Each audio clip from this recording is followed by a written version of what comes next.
Hi guys, welcome back. I am so excited today. I have a book haul for you. I can't even contain myself. I have been so looking forward to filming this video all day.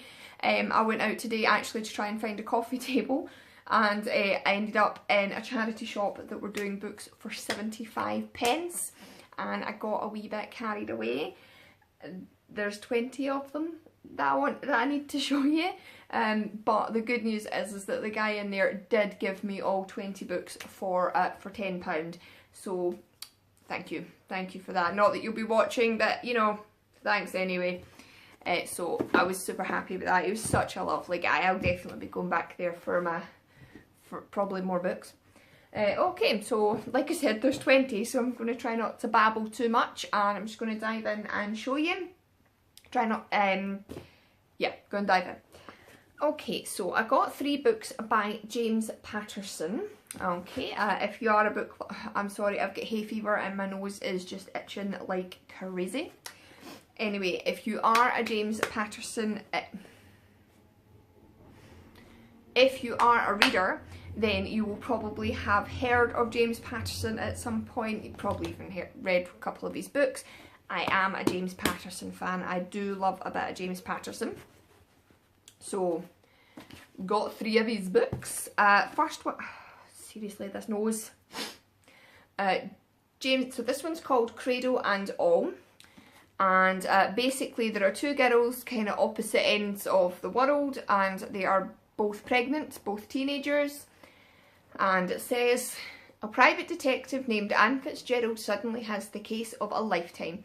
She quickly finds herself caught between the certainty of science and the possibility of a miracle which could stop the terrible medical epidemics now sweeping the globe. Dramatic. Once a nun and now a private detective with a master's in psychology. That's a bit of a career change, is it, no? Anne's very belief in humanity is put to the ultimate test as she comes face to face with an unimaginable evil. So I am very excited to read this. This combines all of my favourite elements of a book in one neat little package. So I'm excited to read that.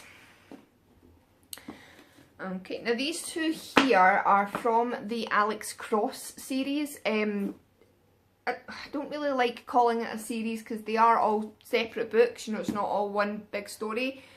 But yeah, basically James Patterson's created a detective called Alex Cross, who appears and stars in many of his books. This one here is called London Bridges. And it says, Alex Cross is on vacation when he gets the call. A town in Nevada has been annihilated by the Russian supercriminal known as the Wolf, claiming responsibility. Major cities around the globe are threatened with total destruction, and the thought of such dark genius at work makes Alex's blood run cold. So that sounds a bit dramatic. I love it. Love a bit of drama in my books. And this one is called Pop Goes the Weasel. Again, like I said, it's an Alex Cross. But this is probably going to annoy you, this whole video, but I can't help it. My nose is so itchy. Hate hay fever. Anyway, Alex Cross, senior homicide detective. He is determined, whatever the consequences, to unmask the man he has nicknamed the Weasel. The prime suspect for a spate of killings, Cross has been forbidden to investigate. So, I'm excited. Again, I love the drama, love the suspense, love a bit of crime in a book. So, excited about that. I'm sorry, I can't help it, I'm really sorry. Okay, so this one here, I don't necessarily know how excited I am about it, but it looked quite interesting. So I got it, and I'll get around to reading it eventually. So this one's by, I want to say Nikki French, but somebody please tell me if I'm pronouncing that wrong. And it's called The Safe House, and it's basically just about a woman who opens up her home to people suffering from PTSD. And basically she's been asked to take in this one woman whose parents have been murdered, but by taking in this woman, her and her daughter are now both in danger, as in the woman taken the victims in. Her and her daughter are now in danger, so it sounds good enough. I am quite excited about it, just probably not as excited as I am about all the other books. And I don't know if you can make this out. Look at the size of that writing. I really don't like reading books with really, really tiny writing. I would sooner they just make the book a wee bit thicker and make the writing a wee bit bigger, just because, see, when you're like a wee bit drowsy at night and you're trying to read and it's all small, it's not ideal, but I'll read it. Alright, and the next one I got is, yeah, it's Angela's Ashes by Frank McCourt. Pretty much everyone's probably heard of this. It did win a Pulitzer Prize in, a while ago anyway. It did win a Pulitzer Prize. I've never actually, is it Pulitzer or Pulitzer? It won one of them. And I've always wanted to read it, but I've never actually gotten around to it. I don't know why.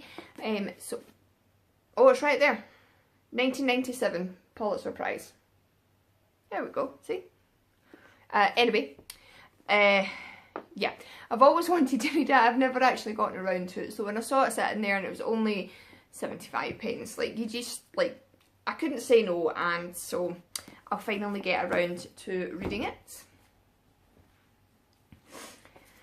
Okay, next one I got here was The Girl on the Train. This one has recently been made into a movie, I think, with Laura Prepon. Anyway, and I'd never really heard of the book until like the kind of movie came out, and the adverts for the movie were kind of all over the place. So when I saw it, I was intrigued, and but I've never seen the movie. But from what I'm rambling, I'm not going to ramble. Yeah, okay. So, woman on a train. She gets the same train every day, and she is witnessed, so people watches when she's on the train, and she is apparently witness to something completely unbelievable. So I'm guessing maybe a murder or something. I don't know. I've not a scoop, but I'm excited to find out, and I'm excited to read it. So got that. This one is just Scottish Murders, and it's by Judy Hamilton, and it's not anything it's not like a novel or anything. It's literally just a list of murders, like really high profile murders that have happened in Scotland over the years. So I'm excited to read that. Love a wee bit of Scottish history. Okay, and this one here I got is by Christina, Celeste and Juliana, and it's called Not Without My Sister.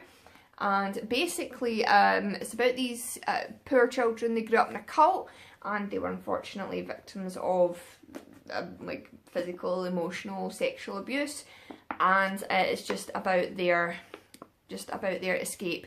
So I'm really, really, really excited, and also will be a bit nervous to read this, because stuff like this always kind of breaks my heart. So I'm excited / nervous to read this, but I'm going to do it. I'm going to power through it.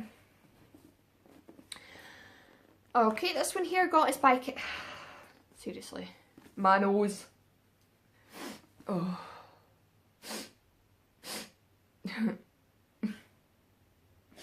Okay. Okay, so this one here is by Kim Edwards, and it's called The Memory Keeper's Daughter, and it basically, never heard of it in my life. It says, families have secrets they hide even from themselves. It should have been an ordinary birth, the start of an ordinary happy family, but the night Dr. David Henry delivers his wife twins is a night that will haunt him forever. And from what I gather, one of the twins has Down syndrome, and the other one is perfectly healthy, and he gives the twin with Down syndrome to a nurse to raise, and he tells his wife that the other baby died. So it feels dramatic, some secrets, some betrayals.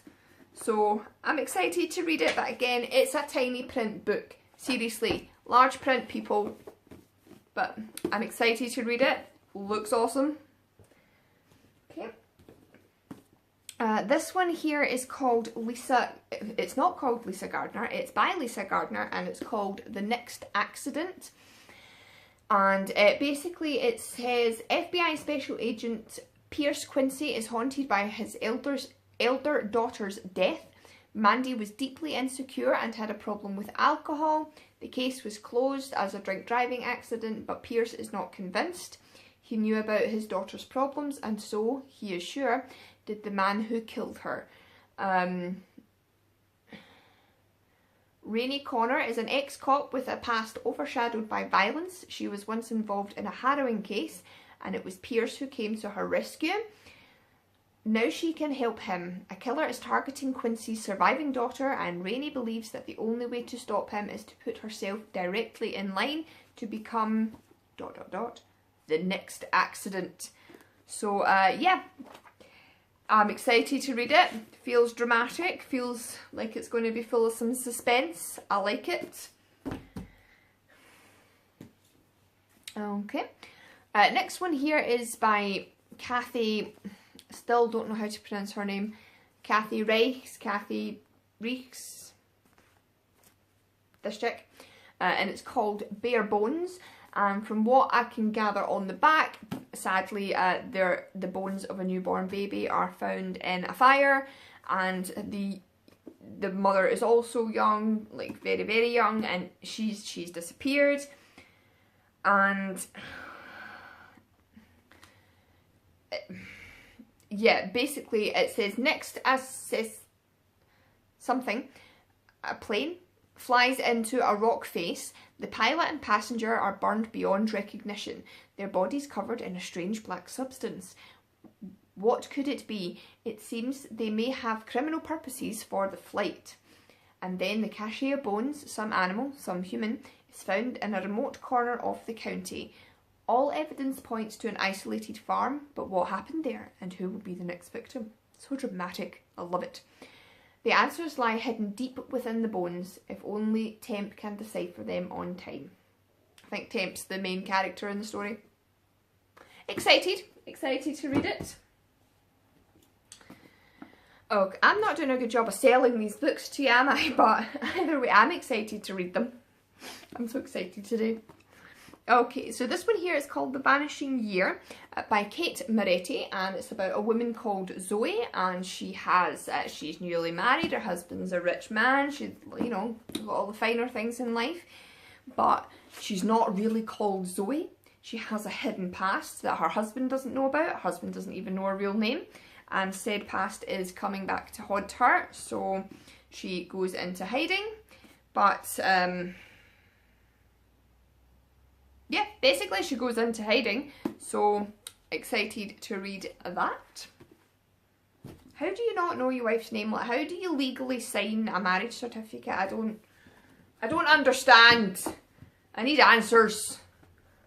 Alright, and next one is by this Kathy chick, that I don't know how to pronounce her name, and it's called Deadly Decisions. And basically, sadly, a 9-year-old girl dies on her way to ballet class. She's caught in some crossfire between some outlawed bikers, and the investigators like uncover like a whole criminal, like mass underground criminal organisation. So yeah, I'm excited to read that. Sounds exciting, sounds interesting, sounds a bit gory. I like it. I like it. Okay.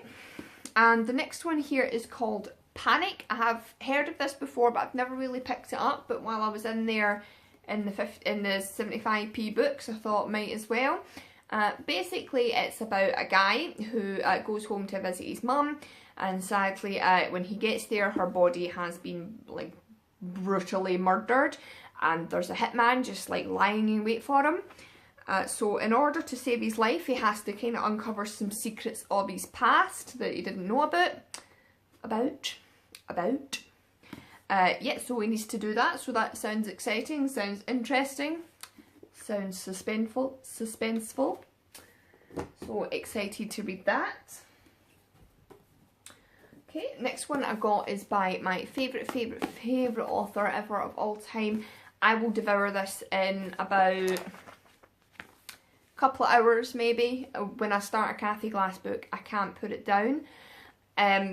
So yeah, this one's called Cut. I was actually sure I had read this, But when I picked it up in the shop and I was just like perusing it, I realised that no, I've not read this one, so I had to get it. And Cathy Glass is a foster carer. She writes under a pseudonym, and all her books are about, well, sorry, should I say most of her books are like the stories of the children that she's fostered. And this one here is about a young girl that she fosters who sadly self-harms, and it will be about Cathy's, you know, attempts to help her and do right by her. So I'm excited to read this, but also again very, very sad. Just stuff like this, just but Cathy just has such a beautiful way of writing. Like, you really, really, really feel what she feels, and it's amazing. So like I said, I'll probably devour this in just a couple of hours, so I'm looking forward to reading that. Okay, so this one, seriously. Okay, so this one is by Mary Higgins Clark, and it's called I'll Walk Alone. And it says, 2 years after the day that her son, Matthew, was kidnapped in broad daylight in Central Park, Alexandra Morland is still torn between hope and despair. With no trace of Matthew ever discovered, she found it impossible to give him up for dead. Well, that makes sense. Like, nobody wants to assume their child is dead unless they have evidence. But now, what would have been Matthew's 5th birthday, photos surfaced that seemed to show Alexandra kidnapping her own child. Her bank accounts are suddenly drained, and Alexandra begins to suspect that someone is trying to steal her identity. So it feels dramatic, feels like there's a lot of stuff going on in there, so should be an interesting and exciting read. And look, decent sized printing! I love it. I love it. I can read at night. So yeah, got that. Alright, okay, video's getting on a bit, but we're not doing as bad as I was expecting. Okay, so next video... I am a write-off today, I swear this hay fever is messing with my brain. Okay, next book that I got is by Jane Green, and it's called Tempting Fate. And it says, when Gabby first met Elliot, she knew he was the man for her. In 20 years of marriage, she has never doubted her love for him, even when he refused to give her the one thing she still wants most of all. What's that? What does she want? Who knows? Anyway, I'm excited, ignore me. But now their 2 daughters are growing up, Gabby feels that time and her youth are slipping away. For the first time in her life, she's restless, and then she meets Matt. Saucy. Intoxicated by the way this young, handsome and successful man makes her feel, Gabby is momentarily blind to what she stands to lose on this dangerous path, and in one reckless moment she destroys all that she holds dear. I'm guessing we can all guess what that was. Consumed by regret, Gabby does everything she can to repair the home she has broken, but are some betrayals too great to forgive. So this one, it's not like a big murder thriller like all the rest of the books that I love so much, but it did sound very emotional, very dramatic. I like it. I like it. A bit of fam dram. I'm weird, yeah, I'm sorry. I'm not sorry, I'm weird, that's who I am.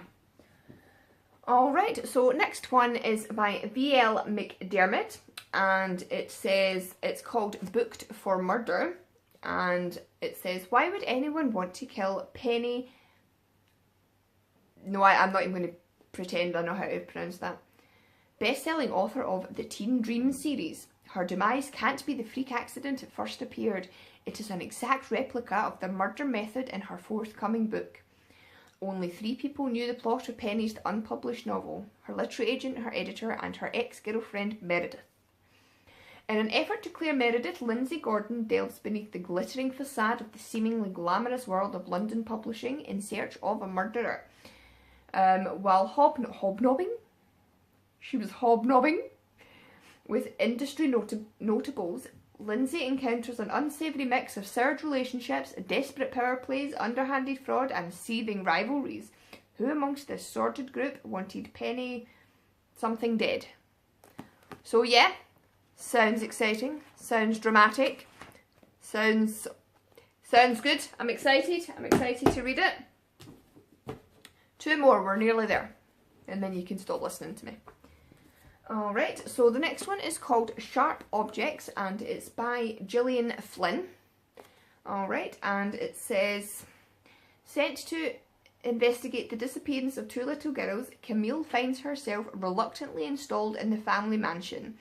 Reacquainting herself with her distant mother and a precocious 13-year-old half-sister she barely knows.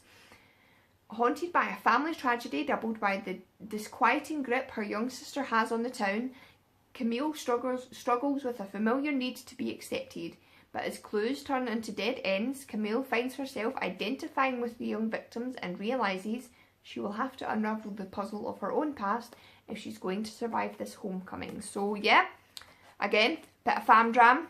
Doesn't he love a bit of fam dram? Do people still say fam dram? I bet they don't.